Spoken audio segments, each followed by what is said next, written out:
Pretty far away. What were the main coaching points you came away with for Spencer after going through that first game? The biggest thing is just, to stay within himself, let the offense work for him, not try and press. And, it's hard when you get behind the sticks. You don't manage first down and second down well. You put a lot of pressure on the quarterback, so we've got to do a better job of helping him. How do you think he handled that, like career-wise, confidence-wise? He was awesome. He really was. He was dialed in. The communication was excellent throughout the game. He had great vision, knew what he was seeing. Obviously, he made a few mistakes, but he also made quite a few plays for us. So, good first outing. A lot of quick game in this last game. What's kind of the key to operating that efficiently? I think Spencer was 18 and 24 on quick passes in this game. Yeah, obviously it's guys getting to where they need to be when they're supposed to be there, and the ball getting out on time. And you take pressure off the passer when you can get the ball out of his hands quickly, avoid sacks, like I said, avoid the negative plays, play within the sticks, so to say. Would it be frustrating for a quarterback when there's a team sitting back in shell? Spencer mentioned after the game that he expected more pressure, and I'm sure that took away some of the opportunities. How did you see him kind of handle that? I thought he did an excellent job. That's part of the style in which they play. They were going to keep a lid on it. They get into what we call a penny structure, and they play with three deep back there, and they kind of drop in from the sky, so to say. So it makes it difficult and challenging to find ways to get behind them. And so, playing quarterback, it's important that you stay patient, you stay detailed, and you don't force the ball into coverage. And I thought he did a good job of that.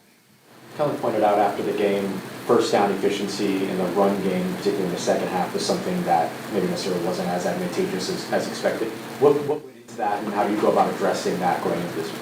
Yeah, obviously, like I said, you got to win first down, and everybody focuses on third down, right? So what'd you do on third down? Well, okay, you were this percentage. Well, that's not good. Well, okay, when you look at statistics, where are you? What were your third downs? Were they 3rd and 5 or less?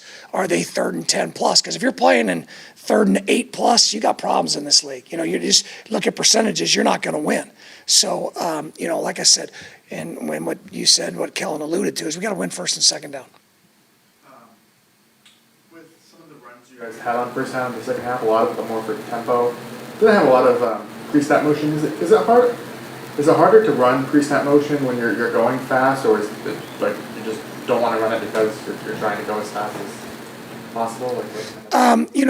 One of the things that, when you talk about the run game is identification, all right, and targets and where you're going. So anytime you start moving people on a run play, you move targets or potentially move targets. So whether we're in a huddle tempo and we're shifting and motioning, or we're playing fast, where the targets are a key part to everything we do. When you put together the game plan, do you have a rough idea of how many touches you want Alvin to get? And was last week a little less than you would have preferred? Well, obviously you go in with a certain idea, but the game dictates different things, and you can't ever put a number on it. If you had asked me if we were going to go in, I think, what did Spencer end up with, 46 attempts in the game? If you had asked me if we were going in, was he going to have 46 attempts? I would have said no. So you just got to play the game the way it plays out. But would you ideally like to see Alvin? Obviously, anytime 41 has a ball in his hands, I like our chances. That's a good thing, So, and teams like talked about not, having a great ability to try and create explosive plays in the past game because the shell was on it. There's going to be other games where we feel like, hey, we can create explosive plays through the running game. We got to get 41 more touches than we normally would. But obviously, it's a point of emphasis every week. How we're going to get the ball to 41. Spencer spoke yesterday about the opportunity to build rhythm with some of the skill position players, because they were that 11 personnel group, kind of 76% or more in terms of snap percentage. So we got a lot of opportunities with them. Is that kind of a hallmark of what y'all like to do, or are there going to be situations where you are going to rotate more than maybe what we saw week one? Sure. I think when you look at our personnel, we're going to lean into the 11 and then, the 12, where we have 2 tight ends, 2 wide receivers, and 1 back.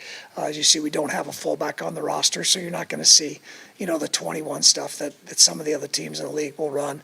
And we're going to use that personnel accordingly, how we feel like we want to attack a certain team and what group gives us, we feel, a competitive advantage in a game plan.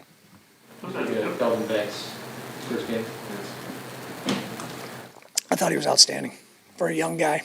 I thought he did a really nice job. The moment's not too big for him. He's a true pro. Comes to work every day, has a great attitude. He's smart. He studies. He's prepared. He's detailed. There's not enough. I have all great things to say about Calvin and what he's done. Yeah, What's the just- challenges at 49? They're very talented. They're a good football team. Obviously, it all starts with them up front in the core. They're going to get after you, that pass rush. And the front four, they're going to play vertical up the field. Obviously, Bosa, everybody knows about him. You got to have a plan. You go linebackers, Fred Warner, obviously phenomenal football player. Having played them in the past, they're a little bit younger this year than they have been, obviously, with some of the young guys that they're playing, but they're a talented group and they fly around. When you play these guys, they're going to play hard, they're going to play fast. Yeah, I was just about to ask you about Calvin and the moment not being too big for him. He's going against Nick Bosa this week. I'm sure you've seen a lot of rookie tackles that started early. Is he even rare among them in preparedness and kind of poise early on? I think obviously each player is different. Their mannerisms are different. The way they handle things are different. So I'll just be specific to him. I've just been really impressed since from day one how he's come in with his mindset, with his approach, day in and day out. His process has been phenomenal. You got it, guys.